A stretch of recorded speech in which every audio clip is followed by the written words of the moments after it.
Good afternoon, good morning, good evening, depending on where you are on this fast forward planet. Wrapped in a pandemic. It's going to be that way for a while. The numbers are going up, up, up. Big chunk of Europe is locking down again. The United States is still trying to figure out how to have a coherent nationwide policy in a nation of so many different kinds of divisions. We're facing, of course, this extraordinary turn in the road tomorrow, or however many days it takes to figure out who the next president will be and the next Congress. I'm Andy Revkin, the Earth Institute of Columbia University, although obviously I'm coming to you from my Hudson Valley house, lived in the Hudson Valley since 1991, and trying to figure paths to communication impact on a noisy, fractious planet where a lot of the systems we use online, particularly to understand the world, are designed, they're actually engineered, they're programmed to divide and distract us. So if you think it's hard making progress on difficult issues face to face, just put it online and you can think how much harder this can be. But I think we can demonstrate today that it doesn't always have to be that way. These Monday sessions and this webcast I do are all focused on what I call thriving online. And it's how to work with the system that's complicated, somewhat broken, somewhat hijacked, and come away with better practices, with new insights on how to communicate more effectively. And it's not just putting out your message. A lot of it's about listening. So today couldn't be a better session for that. And the timing couldn't be better either. Here we are, again, at this critical juncture. I'm here with some wonderful guests who you'll meet in a second more fully. Peter Coleman, who is a colleague here at Columbia, has multiple roles at Columbia University. I'm just going to introduce you as a professor, Teachers College, Earth Institute, several of the initiatives here. And you're really dug in on this question of how do you hold a difficult conversation and get something done. Your field, your universe for the last quarter century, pretty much, as far as I could tell, has been intractable conflict. And we'll get into definitions and the like. Amanda Ripley is a longtime journalist who, I'll play a clip in a minute from YouTube of you explaining some of the journalistic barriers when facing complex questions, to keeping your eye on the prize. What is the prize for journalism? What is the goal? If it's just getting views on your page or a Pulitzer for your article, that's one way to define success in journalism. Another is, are you making society a better place? I think if most journalists from way back when start with that premise. And Amanda wrote an epic piece a couple of years ago now. It seems like yesterday still, on complicating the narrative. Conveying complexity with a narrative approach that can actually produce results. Also today we have Wallis, Raemer, who has a remarkable family history with a friend of mine, Reggie Harris, who had been on here a minute ago and had some technical questions, so he'll hopefully be popping back on, where Reggie Harris is a Black musician, storyteller, Hudson Valley resident for decades, who I've known for all my musical life, my sideline. And he clued me in early this year to his family history, going back to the same lineage that Wallis traces her family history to, which is Williams Carter Wickham, a slaveholder who had a big plantation in the South. And they've spent the last decade plus on a journey of conversation and reconciliation and learning, co-learning. And it's been remarkable to learn about that. I wanted to start with Reggie's song. If you just hold a second, this will take a little bit of one of those transitions that I don't have a producer or the like. This is all a home-built show that I think will help to convey what we're talking about here. Reggie, let me go to the share thing, stop screen, and then go. Give me 1 second, everyone, and it'll be worth the hassle.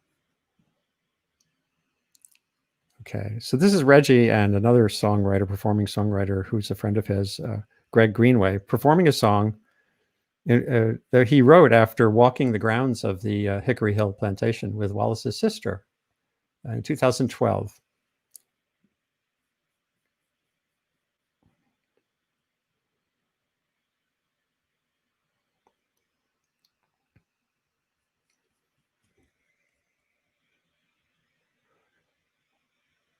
Can you hear the sound okay?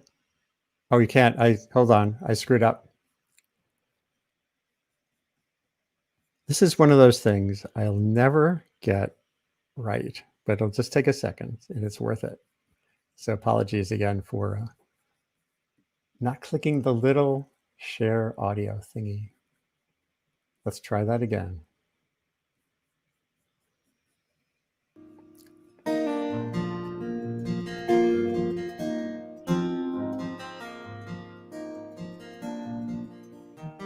Barren fields to the horizon, ghosts of autumn catch the wind, memories of those saints and sinners gather round to haunt us once again.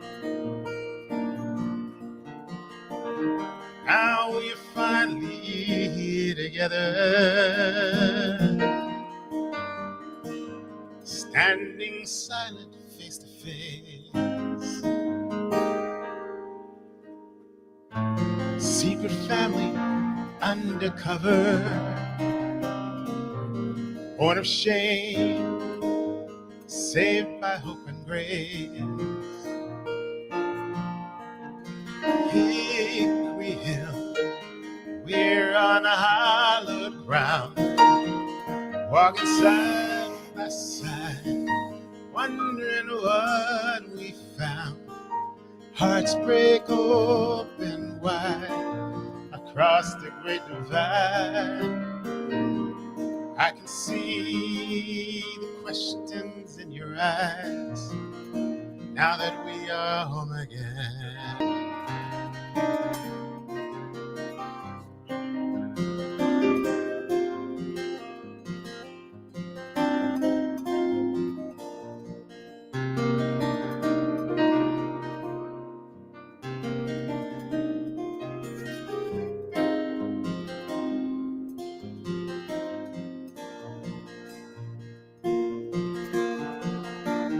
They celebrate the grand illusion, and they write it up for all to see.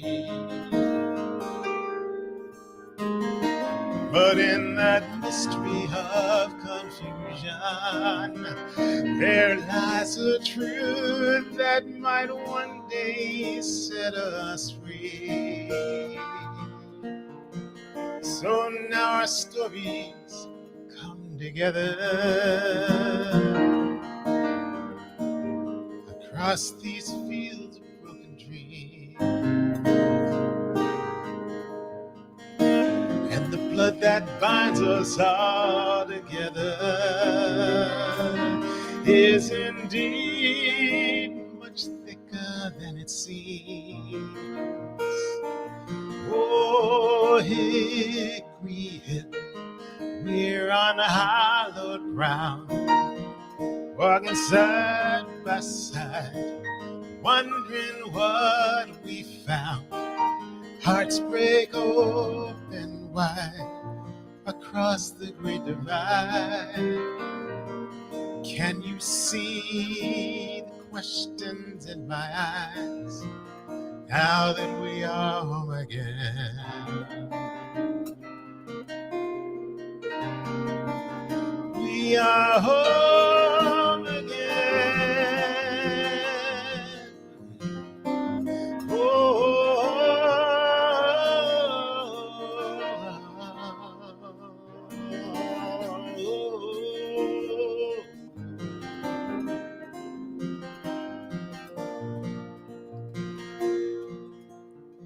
Hickory Hill, we're on solid ground, walking side by side, wondering what we found. Hearts break open wide across the great divide. Can you hear those demons as they die now that we are home again?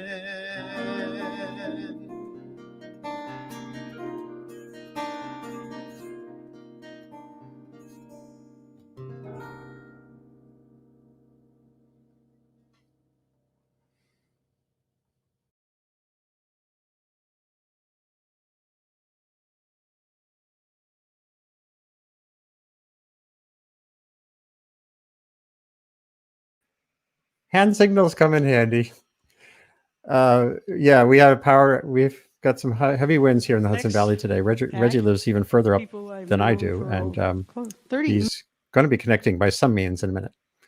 So, but maybe we'll turn to Wallis from the start. You know, that song depicted a walk around between two members of the same family who had found each other through fairly random means. And you're of that same family. It was your sister, and you and Reggie since then, in a way that got chronicled in the New York Times recently, had determined years earlier, 2017, at least some of you had petitioned to have the statue in Richmond taken down. This is before it was torn down this year.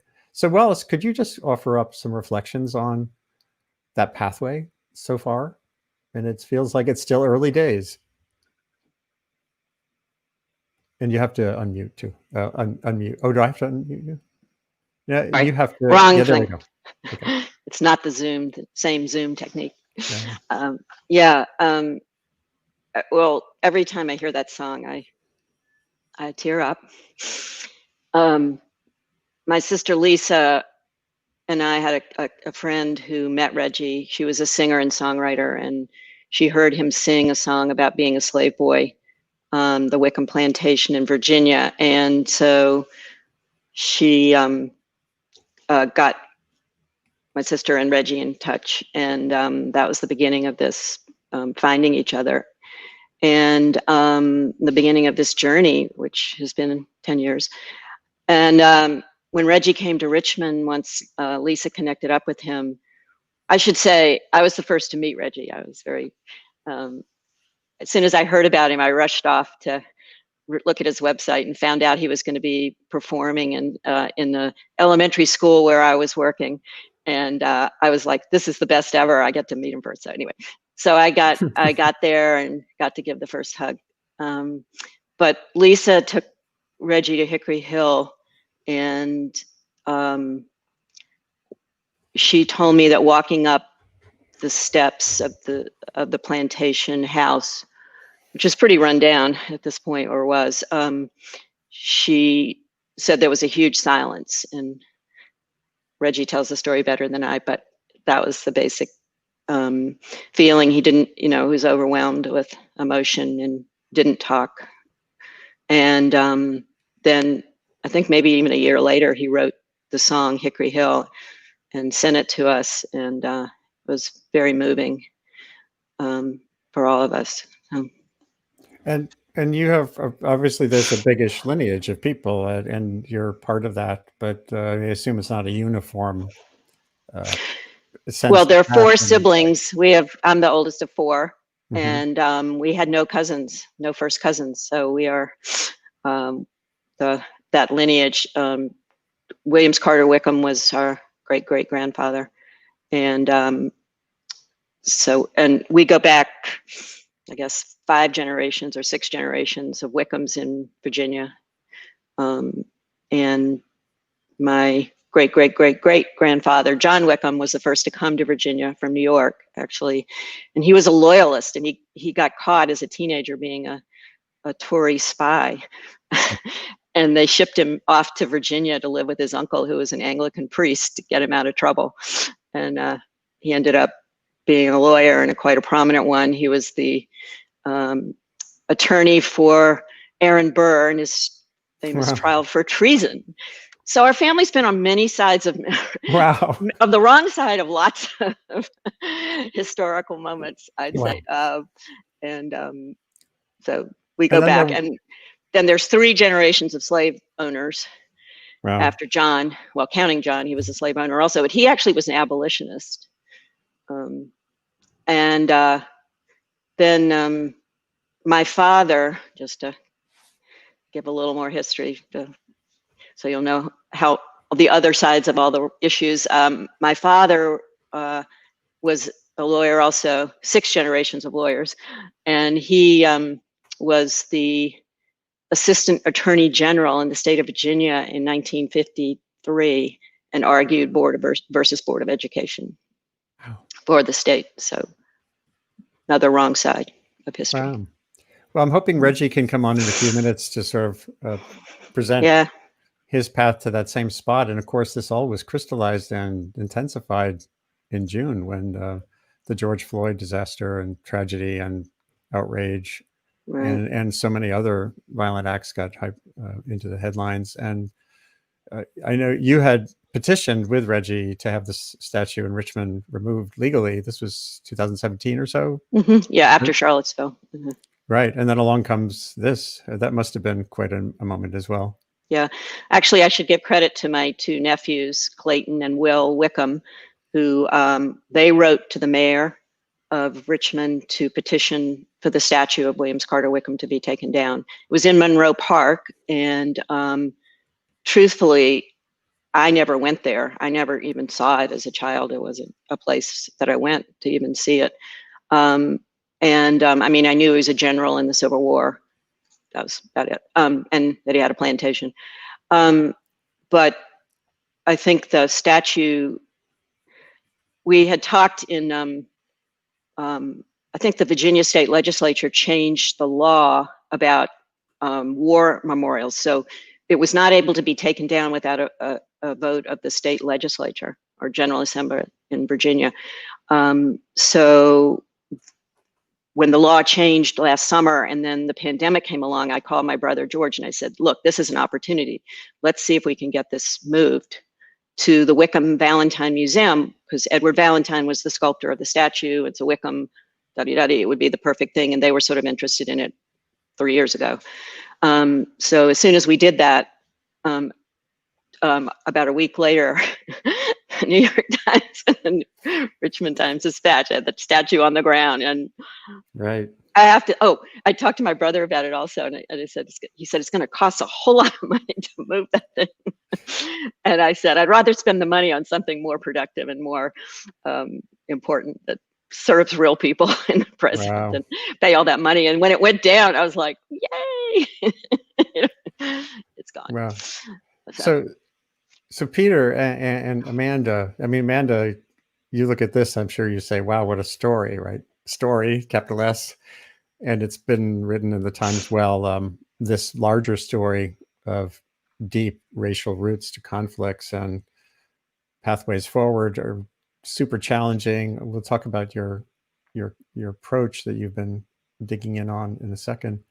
Peter Coleman, just going to show your the title of your next book. It's not out till early next year, but it's certainly relevant. The Way Out: How to Overcome Toxic Polarization, or I would say paralyzed and or toxic.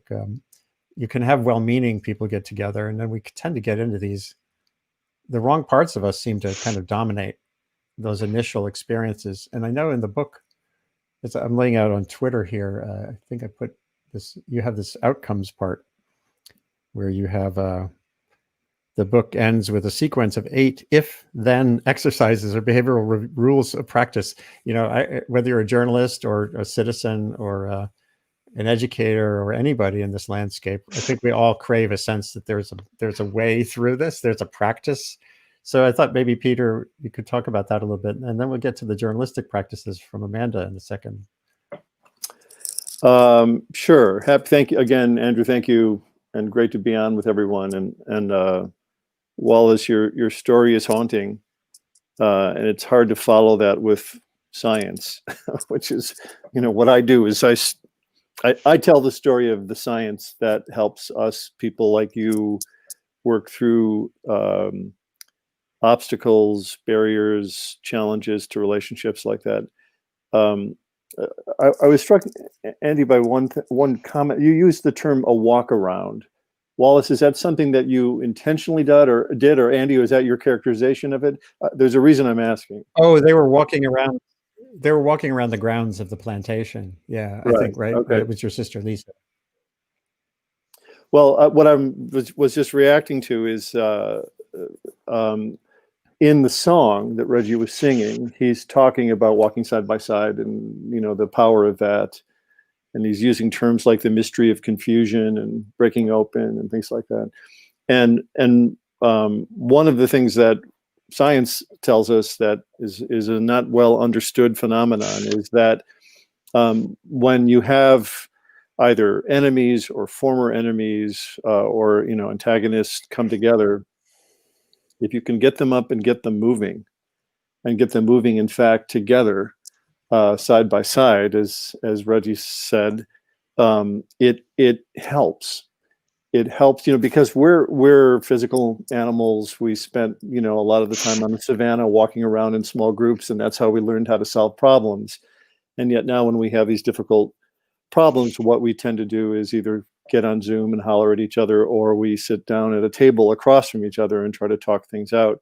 And one of the things that research is, telling us again, is that if you actually get people up together and moving, and it may be focused on a task, but it might just be moving and walking, that it does actually help us synchronize, help our kind of mirror neurons start to synchronize. And so we start to feel more connected, and we start to feel more cooperative and more rapport with one another. So there are physical elements to that. So I was just struck by both his music, which was moving in itself, but the idea of motion in that, and the idea of you doing this walk around through your history together, I think is a very powerful thing. So you're asking about the rules. So what I've done in this book is tell the story of science that I'm familiar with, that is related to these kinds of deeply rooted, complicated divisions that are, go way back, sometimes have a long historical legacy. By some accounts, our current state of polarization, has been increasing since the 1970s. Both if you look at the data in Washington in terms of politicians and voting behaviors, as well as public attitudes. And you've seen this increasingly concerning set of trends. It's interesting. What you don't see is more affiliation with party, like Republican or Democrat, or with ideology, progressive or liberal. What you do see are kind of three things. One is this intense emotional component of what we're experiencing, which is contempt for the outside, a belief that they're lazy, stupid, and trying to harm the world. And a love for our own group, like a warmth and connection and sort of sense of loyalty and love. So that, real emotional tribalism in that degree. And we're seeing a collapse of our understanding of the issues. Pew polling does this thing called the ideological consistency scale. They measure over time how 10 of the most divisive issues that exist in America today, immigration, gay rights, abortion, how people view those and how correlated their views are on those 10 issues within parties.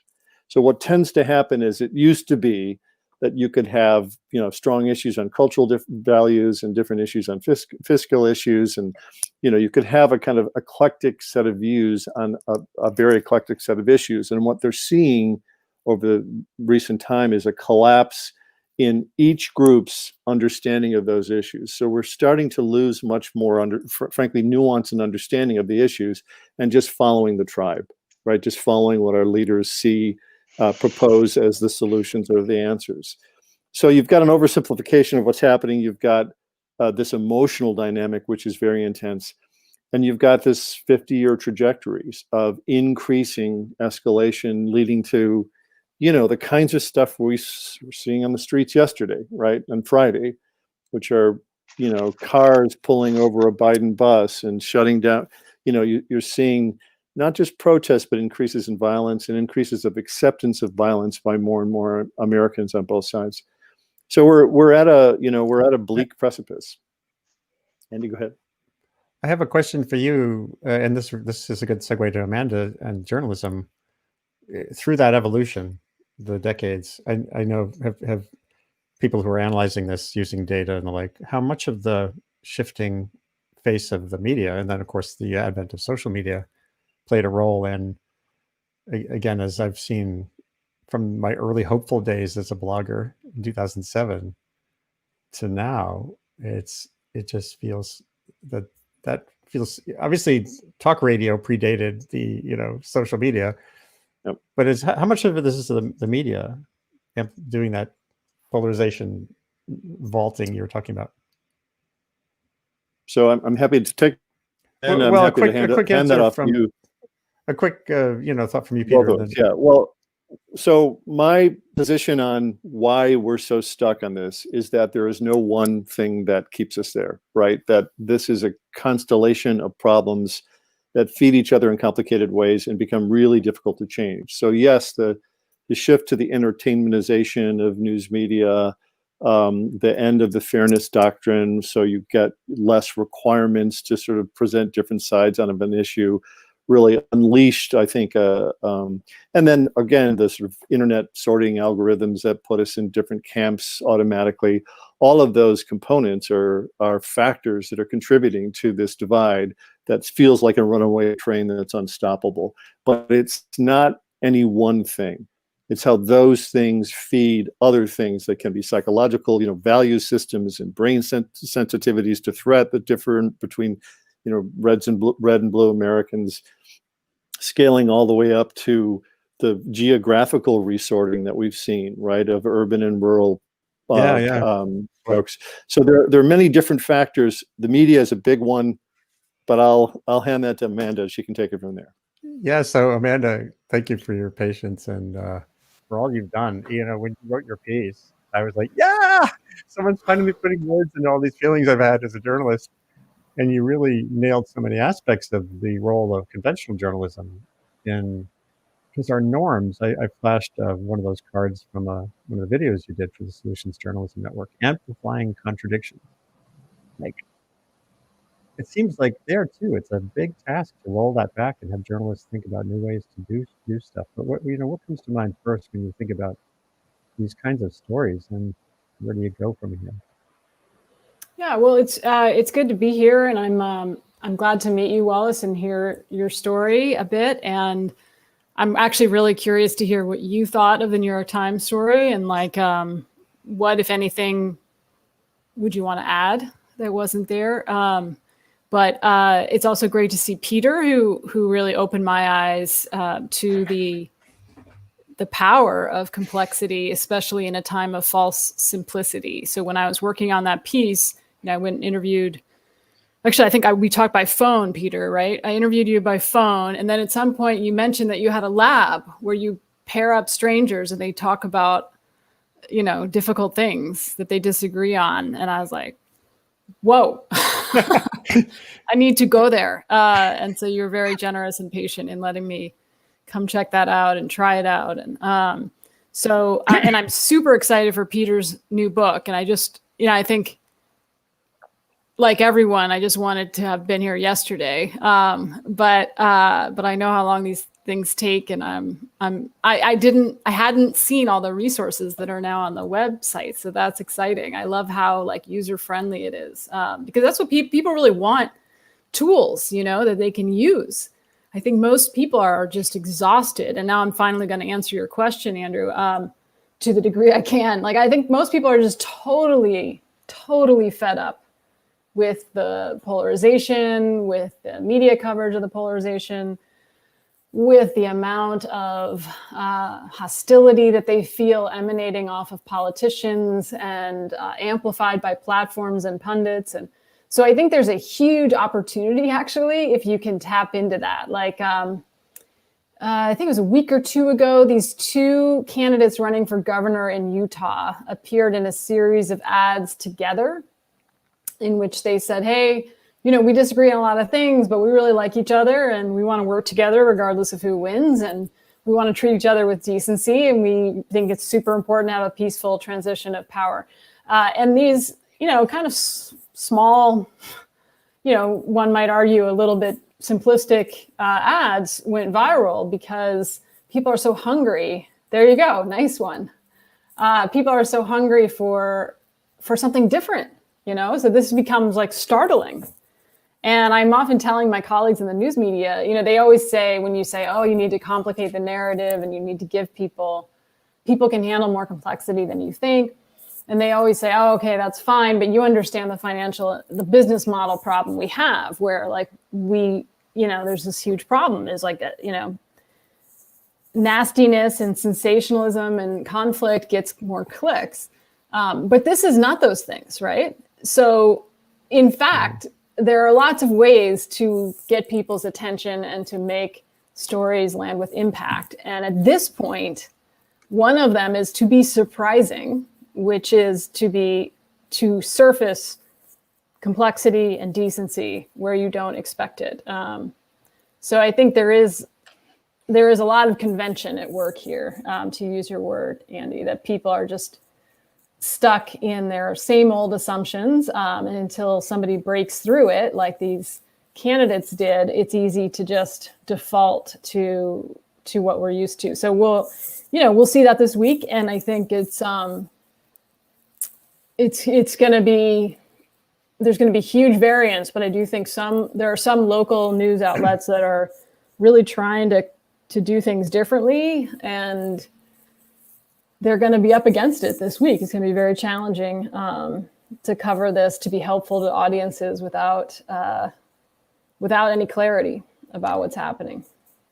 I'd love to have Wallis weigh in on that question you offered for her about when looking at the New York Times coverage, or what would you think was missing, or did it feel like they had captured some of what Amanda's been talking about?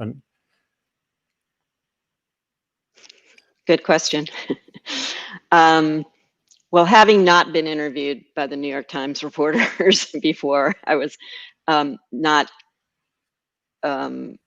didn't know what to expect, but it was on Zoom like this. It was very comfortable. And I wished I'd asked what story they were going for before I answered their questions, which are great. There was nothing, but I realized after I read the article that I didn't have the same in ideas about what was important or important to me. But I thought it was a good article. I thought it was an interesting article with all the different people whose families have been affected, and that was the purpose of the article. I had talked about in the interview, which they didn't include, about the importance of telling the truth in our history, and that our history has not been correctly.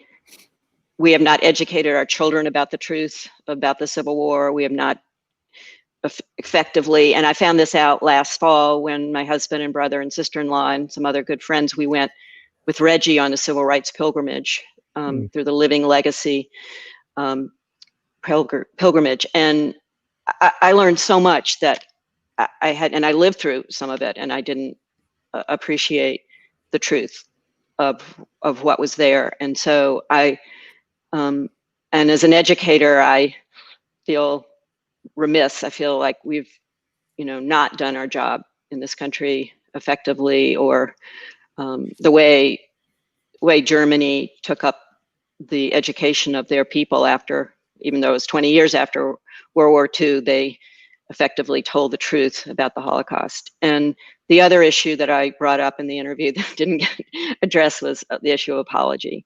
I feel like that's been that's been the most significant thing for me, to be able to apologize to Reggie in person directly, and to say, and I thought about it a lot before I did it. I apologize for my family's privilege that was earned on the back of his family, was how I put it. And I still feel very, very, that was a really powerful moment for me. And I think Reggie, in his wonderful way, said, "I'll get back to you on that." He is a pretty magical guy in some way. Yeah. I'm really hoping he can get back on. He's going to try to use his phone. He's got technical. Yeah, but believe me, he wants to be here. I'm going to show a picture of one of your recent moments together. Yeah. And that what Peter was saying about walking seems like such a vital thing. There's other groups I've been in touch with that focus on that. There's one out in Colorado that has a much simpler task. Their task is trying to get scientists who are fighting about like how to do better earthquake prediction, but they're like literally fighting in the literature. They fight, throw papers at each other, and they go for hikes in the Rocky Mountains. And they also found that high elevation hikes are helpful because you can't shout at each other when you're out of breath. But it's something about breaking those barriers down, those reflexive, simple barriers, that across the table thing, you know. And I will ask you all right now, everything we've talked about that feels like a moment of reconciliation is tactile. It's really direct. And here we are, you know, in a very indirect medium. So I guess Peter and Amanda too, even as a journalist, you know, you're stuck doing most of your interviews now remotely even. Are there special challenges to trying to break ground using these technologies as opposed to being face-to-face? Well, so there's definitely challenges to using, you know, the internet or any kind of device or technology to address or resolve conflict.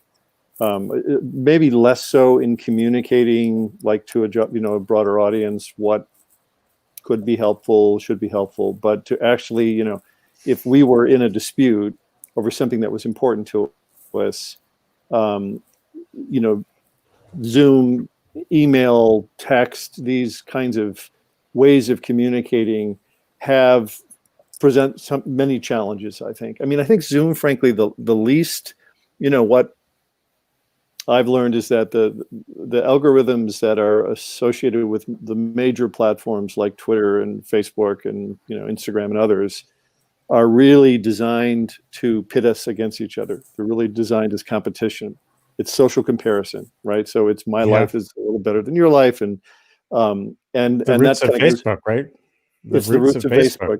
Exactly. So there's a long history to this, and I've talked to some of the founders of these things, and they've agreed to it, that most of those platforms are really set up for competition of ideas or confrontation or debate or you know, just that my life is better than your life. And so, but Zoom is a little different and can be a little different. In fact, you know, like this summer, my faculty at Columbia that I'm part of in my program had several sessions around racism and anti-racism, just like how do we do our own work on this? And, you know, not easy conversations, but possible in a space like this to move into difficult conversations and difficult issues, not without its own problems. And it's very different, I think, when it is, you know, face to face, when there is a physical dimension. But it's not impossible on something like this.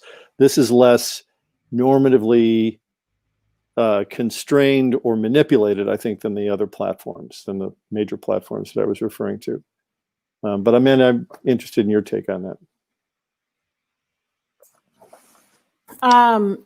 Yeah, well, Peter, I'm curious, are you still doing conversations in the lab or no? We can't. We haven't been able to since March. We've actually started to try to transition all of it online and figure out how to do that, which has been, there've been all kinds of technical challenges with that. But so we have not been able to do that since March. Okay. We will resume them at some point. Yeah. No, I figured, but that's another thing. It would be very different, I think, virtually. Like there's something about being in the same room. So in Peter's lab, they put you in this small room and you have to discuss with this stranger or something that you disagree on, some hot button issue. And when you're in the same room with someone, you know, there is a real desire to get along, I think, for most people, you know, like, so it'd be interesting how if that changes virtually. But yeah, no, I mean, it's terrible. Like I can't wait to cancel my subscription to Zoom. That's on my list of like things I can't wait to do if there's ever a vaccine. So yeah, I mean, the part of what's made journalism so two-dimensional over the last 10 or so years is that people are not going out and doing the reporting. And some of that is because of serious budget constraints in the print journalism world, which is where I come from. And so there just isn't the money. I mean, you know, you all have all heard about all the newspapers that have shut down. But if you're not going out and talking to people in person and meeting them where they're at, right? You're just not really capturing what's really going on. So it's a huge loss, I think, to reporting. I mean, on the one hand, you can maybe make people more comfortable because they're not having to physically encounter you, but I don't think I think that's overall swamped by the negatives. So, I just did an interview this morning that was on Zoom, and, it was fine, but it's not the same. There's a lot of things that happen, including moving, as Peter has said, sharing a meal. These are all things that we know are really important to humans, that take some of the edges off of conflict. We know from, John Gottman's research at the Marriage Lab that people need this like magic ratio of good interactions to bad in order to kind of buffer the strain that comes with conflict, which is, super necessary and important conflict. But I think they found it was like 5-1, right, Peter? You needed to have 5 good interactions with your partner. It could be a small thing, but a positive encounter for every one negative. And that's they call it the magic ratio. So when you're just on Zoom, it's harder to have those little moments, right? Where you buy someone a drink, or you have a little chit chat, or you see something together that's funny as you're walking down the street. And so I find it to be a very perilous time for so many reasons, including the fact that we're so disconnected. I have Reggie on the phone. Oh, great. On his landline. Reggie, can you hear me? I can. Can you hear Reggie? Just say hi. Hi there. I'm here on my landline, which I refuse to give up. Good for you. Reggie Harris is here, who has had this remarkable learning journey with Wallis, Raemer, and others of the Wickham family lineage. And Reggie, we were talking earlier we played your song, and just so everyone knows, Reggie is in the Hudson Valley, further up in an area that I'm sure, like here, has had heavy winds today and the power is out, but he has a landline, the old-fashioned technology. So Yes, Reggie, we were asking before about Wallis was talking about her sister Lisa's, strolling the grounds with you and that sort of journey. But I thought it would be worth hearing from you a little bit about, from your end, how this came together. Well, it all started actually. I was having a conversation with a class I was teaching about the nature of slavery and the nature of relationships, and I shared that I had found out in 1992 that my family was on a plantation called Hickory Hill, and I told them that I knew that the master had had 6 children by his slave Bib Anna. And we got into a whole conversation just about the nature of American history and the complicated connections that came through slavery. And I thought it was a one-off. It was a great conversation and a great, time of discussion.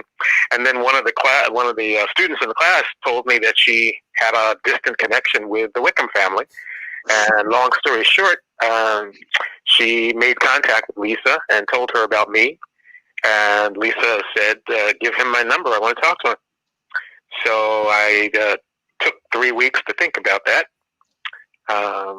Even though I, have been traveling around and teaching and talking and discussing the issue of slavery and connections for years and years and years, I was a little tentative about starting this conversation and where it might go. But our first conversation was amazing. And we had several others, and then I got an email from Wallis because Lisa had told her that she was talking to me, and Wallis came to a performance I was doing in one of the schools that she was administrating, and we met and started this amazing family embrace discussion about where we can go with taking our history from being a thing of the past and part of the shame of slavery to some workable reshaping of the future. And it's been a remarkable journey. I am constantly amazed by the openness that both Wallis and all of the Wickhams have shown. I'm closest probably to Wallis and to Lisa and George, but the connection with other Wickhams has also been really fruitful. And in this time, that's sort of a remarkable gift to have. It is indeed. Wallis is here right now, and she had recounted the apology that she made to you the first time, or at one of those points when you convened in person, and it was an incredibly powerful moment.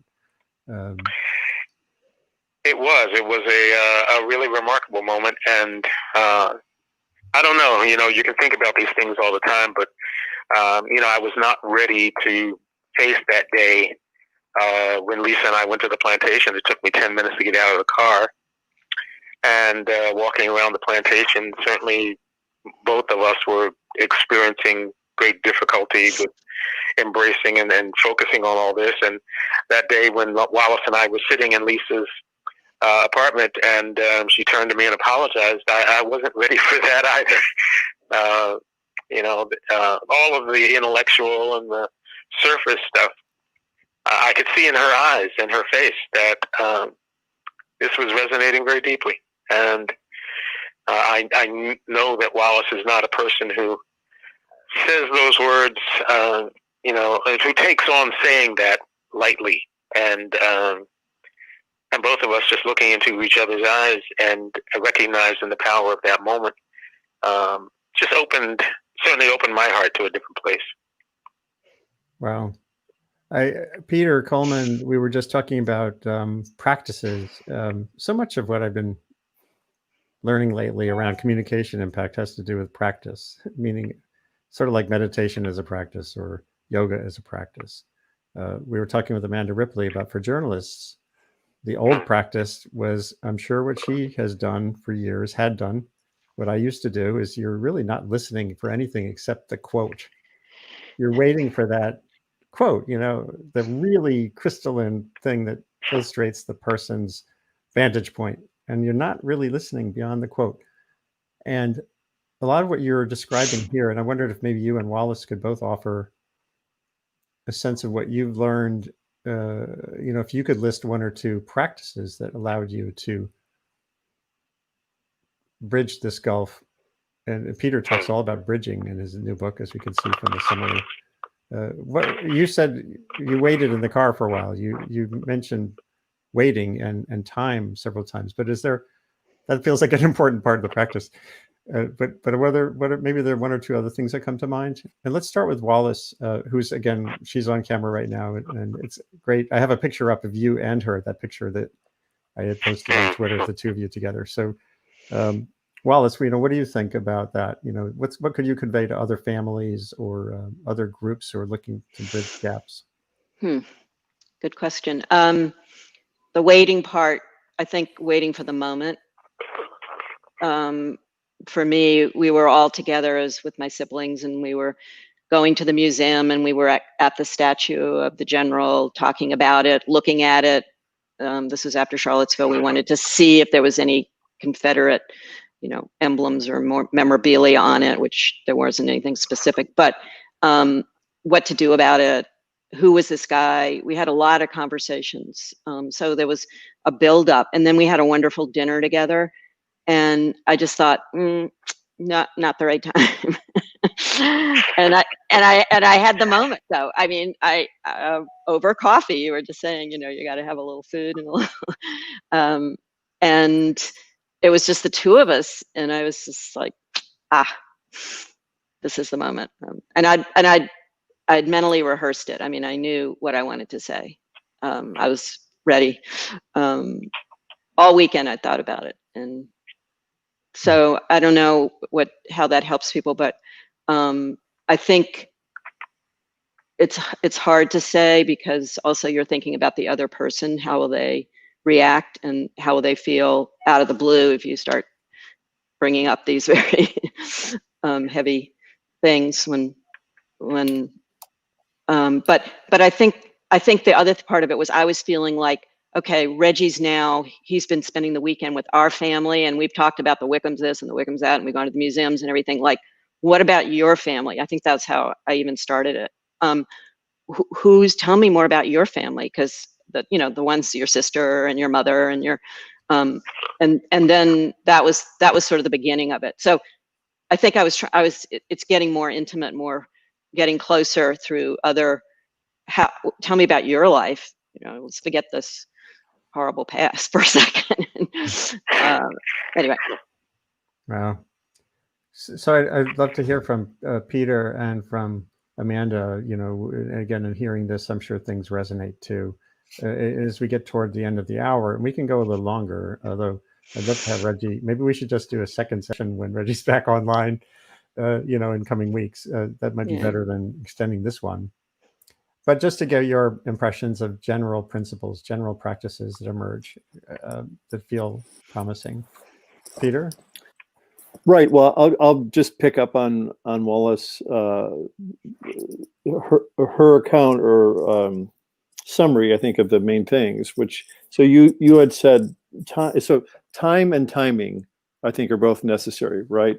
Mm-hmm. There are, particularly with ruptures like this, with histories like this, with levels of enmity and tension that we see in the country, there are no quick fixes to these things. And unfortunately, that's countercultural. We're very impatient right now. We like things to be repaired and addressed right away. And so, and there have been calls for, people just to get together and talk it out. And oftentimes, I think these days, those things backfire because it does take time. And what, Wallis, you were describing was, time together where you were having a meal and, and telling stories that would open her up so that you could learn about each other. And timing is another component of it, right? So time, the length of time to establish some modicum of trust and rapport and, the John Gottman good stuff, right? So that you feel the psychological safety to be able to have a more honest conversation. And then again, timing is, I think, Wallis, what you're referring to is around the apology. Is that right? That's what you were mostly speaking about? Yes. And and I think that is really important. You're right that it's difficult to assess because it needs to have some kind of mutuality, right? When am I ready? When are you ready to offer and accept this? Those things can be very powerful and even surprising and upsetting, and but people come to that ripeness in their own time. So having some sense of what that is and how that is, I think, is really important. But I was also just struck by your so Reggie was with your family and you were opening up and sharing your stories, and then you turned and said, I want to know about you. And those kinds of processes of opening up and sharing stories and being willing to share stories, which is a vulnerable place to be, again, requires the time and sort of psychological safety, but those are potentially profoundly healing processes, which are unlike what we usually do in conflict. Usually we are interrogating each other and challenging your facts, and and so just that process of being encouraging one another to share and listening and taking it in and taking some responsibility, that's the space. It's not a space that's easy to get into with strangers or with family members who are strangers, right? Or estranged. But those are some of the basic conditions that I hear in your story that there's plenty of evidence in research supporting. Wow. And Amanda, for you again, and for journalism generally, not that you speak for all of journalism, but thinking of this month, this week, the coming year, the levels of intense division we're going to be facing in the story landscape in this country. If there's one or two of your points that you made in the complicating the narrative essay and the videos and stuff you've done since then that resonate even more because of listening here today? What would those be? What's the big, if you could be in a room with Jean Baquet and, the power brokers and get them to hammer in and really commit to something, what would some of those things look like? I think it's very difficult for journalists right now because they are in the conflict. Like they've been, many of them, captured by the conflict without knowing it. And this is certainly true for some journalists at the Times. It is very hard to resist, as Peter can tell us, it's very hard to resist the magnetism of conflict. And journalists feel the same feelings that everybody else feels. And they too are living in bubbles, and they too are far too isolated from people who are different than they are. And they too want to feel like they are on the right side of history. And often when you get into that mindset, you end up working against the things you hold most dear. The thing I try to remind myself of right now is to really try to get very curious. Like try to stay curious, to be genuinely curious, not fake curious, right? And keep your mind open to the reality that you don't know. There's a lot you don't know about the other person and the other side. I love, Reggie's lesson. One of them from what I've heard is it's okay to say, I'm going to think about that, to slow down. So much of it is slowing down the time. Like, how can you buy time and make space in conflict? And it's very hard to do that in certain platforms, right? But in real life, it's so important, right? Time is a critical piece of this magical equation that we're trying to come up with here for how to make conflict good and healthy. So I think realizing that sometimes you have to think about something, you have to sit with it for a while. You have to sit in the car for 10 minutes or maybe 10 hours, I don't know. But that's something that I encourage journalists to do more of, to say when they don't know, to wait, to not be the last thing you want to do tomorrow or in the next week or maybe month is break news. That is not where you want to be right now as a journalist. Mm-hmm. I've been spending a lot of time talking to journalists in other countries where they're used to covering political violence and disputed elections to try to learn from them. And that's something that they get because they've lived through it. But in times like this, journalists have a civic responsibility to protect democracy, which is not how American journalists think of their job. So the question is, can we get to that mindset without going through a huge violent conflict? So much of it is changing sort of the assumed kind of like reflexive conventions of conflict, right? And of conversation. So, I'm going to stop because I'm just going on and on, but there's a lot here and I'm grateful for the chance to muse aloud about some of it. Well, I've got Reggie on the phone here for maybe one last thought from you, Reggie, and then I'll kind of close out things here. And I think one thing is pretty clear is this idea I had to start a regular series called Difficult Conversation as part of my practice here. Doing these webcasts feels clearer than ever that that's a useful thing to do. Because I think the only approaches to these issues are iterative and through a journey. Not one conversation, there's no magic bullet, not even one magic book, but maybe once in a while, Joy of Cooking is a magic book, right? Which someone was just saying, there's still recipes in Joy of Cooking for squirrel and a possum. A friend of mine noted that on Facebook. So it's like, we're on a journey here, a journey of discovery. And Reggie, is there any last thought? Hopefully you'll be back on one of my music sessions on Sundays, that's for sure. Regularly, but thinking about this conversation. Definitely planning to rejoin those, which amazingly, I love the fact that those sessions are filled with not necessarily difficult conversations, but open listening.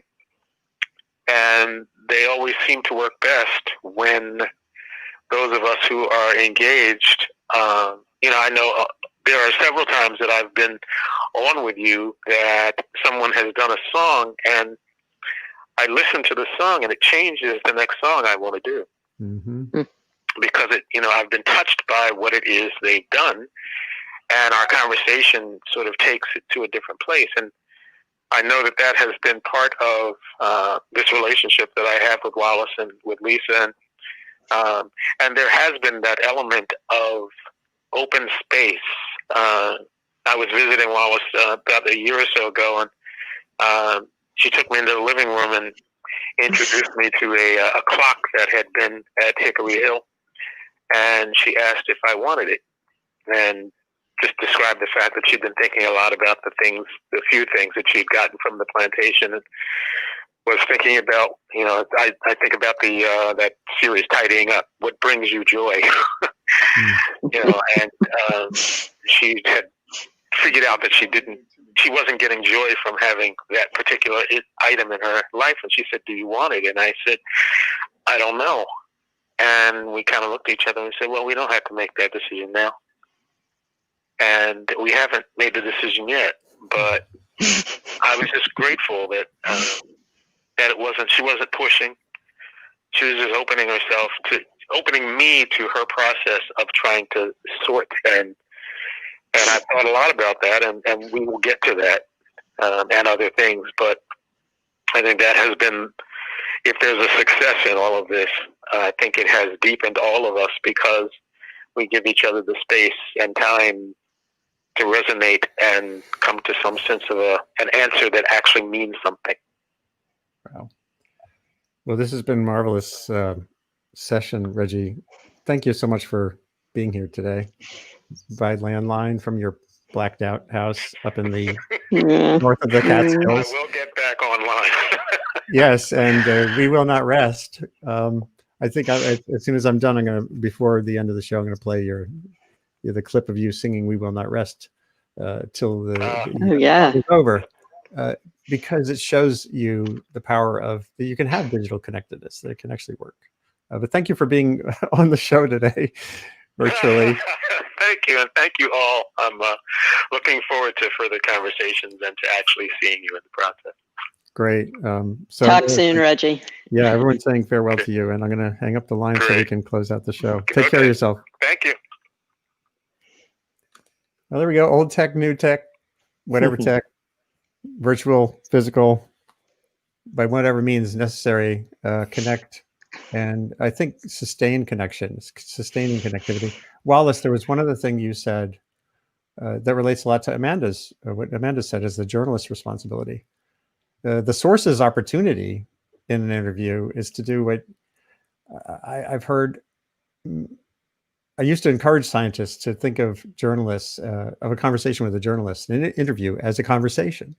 That don't just assume you're being battered with questions. You have to answer them. That I think more citizens understood that they could play a role in shaping a better journalism conversation by saying, what is your goal? What do you see the story as? That's a practice too. Not that everyone on the street would automatically know that they're allowed to ask a question of a journalist who is throwing a question at them. I think that's an important way to go path forward. This was a wonderful beginning. I hope you see it as a beginning too. Amanda, I'd love to have you back on.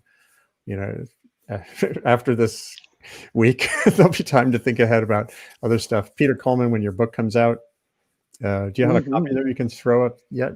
Or not yet. I got nothing. So thank you again, Peter Coleman. When I was so like Amanda, I was so excited to discover there's a thing called the Difficult Conversations Laboratory at Columbia, even affiliated with the Earth Institute. That really excited me months after I got here. Wallis, Raemer, it was just great to get to know you a little bit. Thank you. From a distance. And as I said a minute ago, I'm going to give Reggie the last word here. So hold on one second. I think you'll find it. If I can, Chrome tab. Yes, I'm going to make sure to click the right little button now. So here's Reggie. This was a few months ago. And the other guests that day were Andrei Codrescu, the poet and commentator, and Genevieve Gunther, who's writing about a book about climate language. And hopefully this will work now.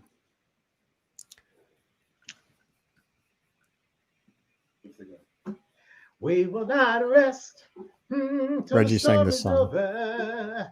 We will not lay this burden down. We will keep each other strong. We will love and carry on till we stand all together on solid ground. We will not rest till the storm is over. Hey, we will not lay this burden down. We will keep each other strong. We will love and carry on till we stand all together on solid ground. It's been a long, hard journey on a winding road. So many have gone before us. They carried a heavy load, but they went there singing as they made their way. And it's in their footsteps we follow as we work today. We will not rest till the storm is over. Hey, we will not lay this burden down. We will keep each other strong. We will love and carry on till we stand all together on solid ground. I know that you're weary. We all feel the pain. The actions of the world will try your soul again, but I know there's a better day, and it's coming our way. That's why we're raising our voices as we work today. We will not rest, till the storm is over. Yeah, we will not lay this burden down. We will keep each other strong. We will love and carry on. We stand all together, solid ground. All around us there's hatred. All around us there's fear. Violence touches our lives, and the message is clear. We mourn our martyrs. In our hearts they'll stay. Then we'll sing, we shall overcome, and go on our way. We will not rest till the storm is over. Yeah, we will not lay this burden down. Yeah, we will keep each other strong. We'll love and carry on till we stand all together on solid ground. Till we stand all together on solid ground. Oh, yay. Oh my gosh. What I loved about So that beautiful. was the reactions. I'm so thankful to be able to. We were in do tears, this. basically. It's just- So anyone who thinks that you can't connect digitally hasn't really worked at it yet.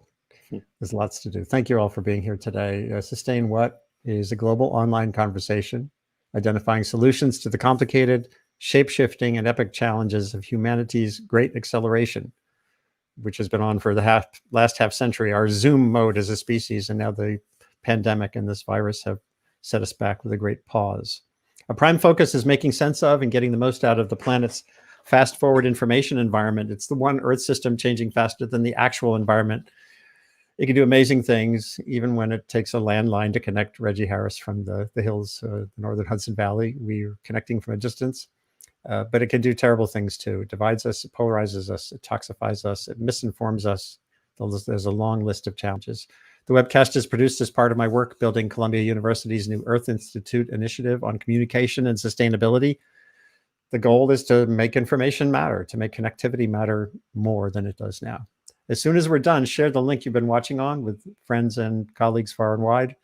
This gets archived immediately. And get in touch with ideas. Look at that distracting little bar at the bottom to figure out how to get in touch with me. Thanks so much to my guests, Reggie Harris in absentia, Wallis Raemer from California, Amanda Ripley. Where are you, Amanda? I forgot to ask. Where are you in the world? I'm in Washington, D.C. Yes, and Peter Coleman here in New York. Thank you all for being here today. And let's get at this again if you can. Thank you all. Great. Thank you, Andy.